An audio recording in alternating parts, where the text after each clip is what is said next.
To paraphrase Oprah Winfrey, step into the flow or grace of your life. There is no one else in creation like you. There is nobody like you on the planet. And what you have come to do, to share, to offer, is your gift. No other person can bring the level of uniqueness and authenticity to your project that you can. Nobody else can do it like you. Hey, social media, it's Stephen Middleton coming to you from the Possibility Action Network. Our core values include I am, I can, and I will. I am Possibility Man. Today, I want to share on the theme, the art of allowing. But first, I want to offer this reminder. On Tuesdays at 7 o'clock p.m. Eastern Time, we will be hosting the Possibility Action Hour on Zoom.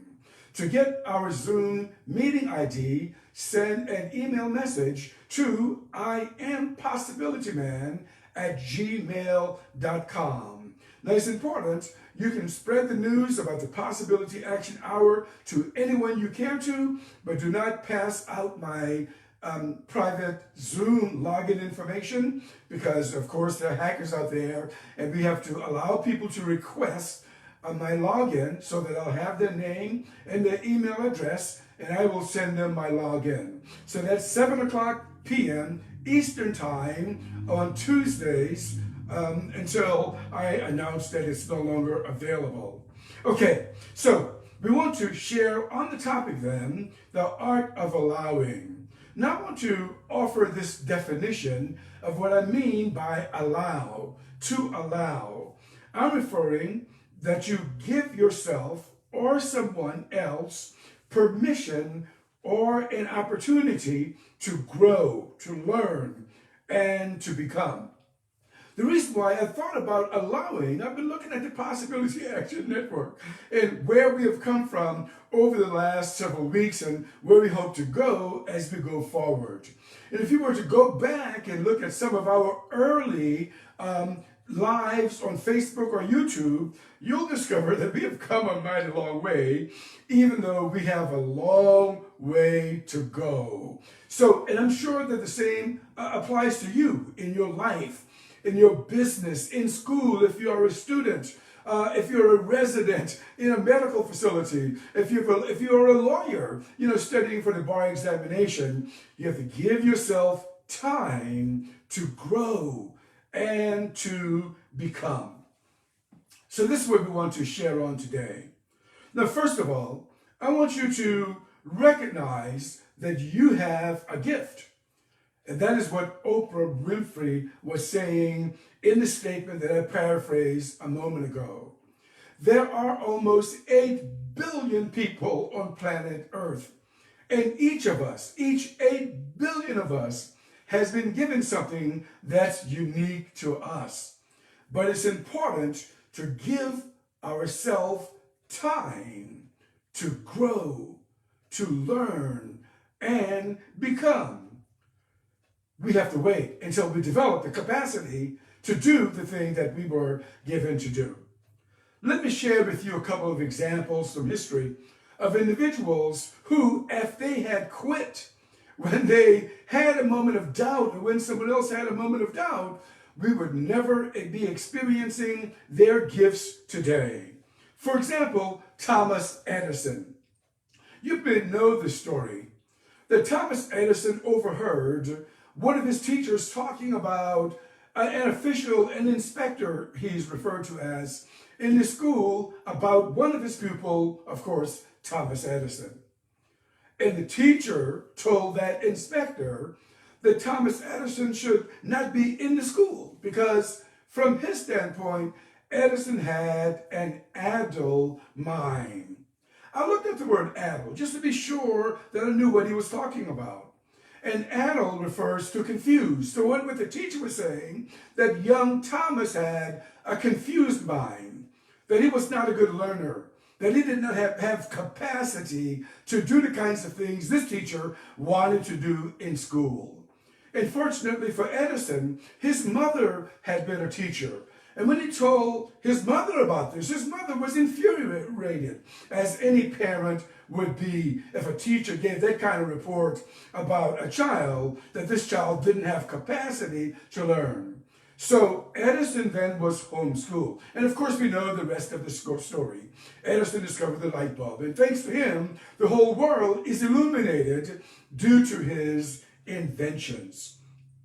In addition to this, Albert Einstein, perhaps you're familiar with his story. Now sometimes, writers, when they talk about this, they jazz it up a bit, just like they did with Edison's story. But Albert Einstein was a pretty good student.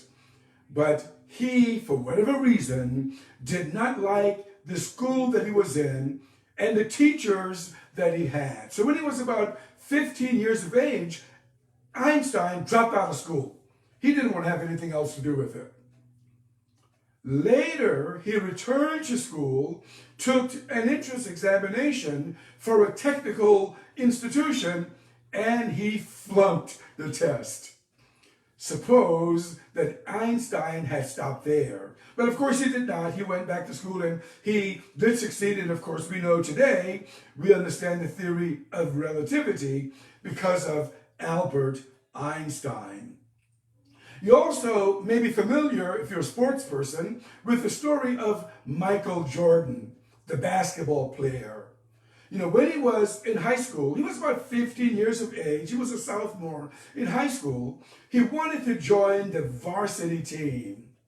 Now, he could play a little. He wasn't great, but he could play a little basketball. He could dribble the ball and all of that kind of thing.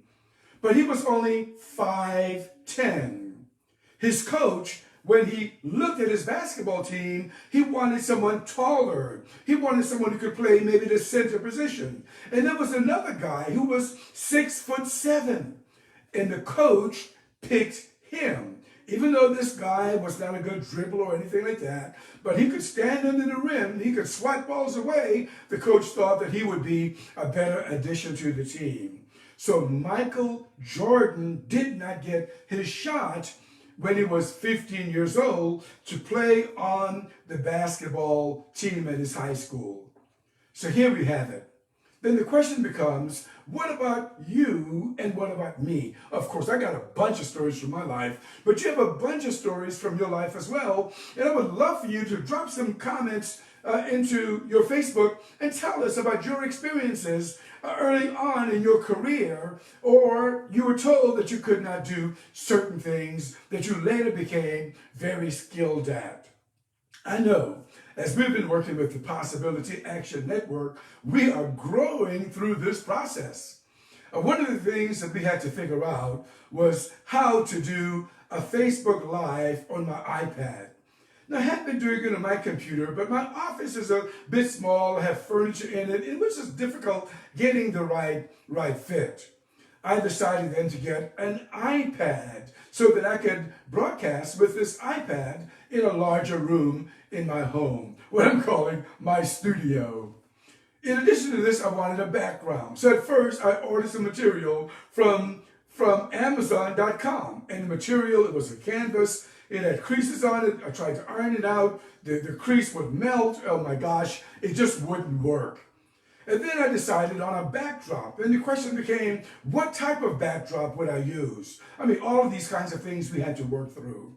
And today, even though we are broadcasting here on Facebook Live, what I really want to do is to migrate to a private Facebook page, not private, but another Facebook page unique to the Possibility Action Network. And right now, because I log into Facebook on my iPad, I cannot get to that page. And whenever I get to the page, I cannot find where I could do a Zoom. So if you're familiar with this, send me a comment, send me your email. Let's communicate about this because we're growing through this. Our lighting situation. I had, what is it called? A shadow in the background. I think we've worked through the shadow. I wanted plants in the room, but I think my plants now are giving off a black background because of the way the lights are positioned. My iPad, and the way my tripod was positioned, had some problems with the backdrop. All of these things are growing pain, is what I'm sharing with you. But I believe that I am to do these Facebook Lives. I am to put this information on YouTube. And that's another story. At first, I would email myself these Facebook Lives. That is, I would go to my camera where these lives are stored. I would email the video to my email address. Because of the size of the video, I had to do AirDrop, and it would take like days for it to come to me. But now I figured out that there's a way that I can go into Facebook, that I could download these videos to Google Photos, and I could download that video directly to the hard drive on my computer. So we are learning as we go, and the same applies to you. And that's my encouragement for you today. That's what I want you to, of course, you're doing it, share with the people in your life. Share with your students that you want to allow yourself to grow into your talent. It is called, I'm calling it, the art of allowing. And I believe that the Possibility Action Network is in the space to share these kinds of ideas. As I've said before, our core values include I am. We believe that we are more than the person that you see in the mirror. And this applies to every human being, every creature actually on the planet. We are more than what we see. In addition to this, our core values include I can. Well, if you're more than the image that you see on the mirror, you are a person, I am a person of capacity. We want to get in touch with our capacity, our ability, our natural ability to do the kinds of things that are planted in our heart and into our minds. And we believe in I will, that we'll take decisive action. This is why we're doing these Facebook Lives. It's brilliant that Facebook has given us this opportunity because we can learn, we can grow, we can become in this space without, a lot of other issues that's going on around us. And this is what we are out here doing. Now, my question to you is, what are you up to today? What are you up to in your business? What are you up to in your life? Will you give yourself time to grow? Will you give yourself permission to become? Will you give yourself that opportunity to move into the space that was designed for you from the beginning of the world? I am Stephen Middleton with the Possibility Action Network. Our core values include I am, I can, I will, and I am Possibility Man. Until next time, good day.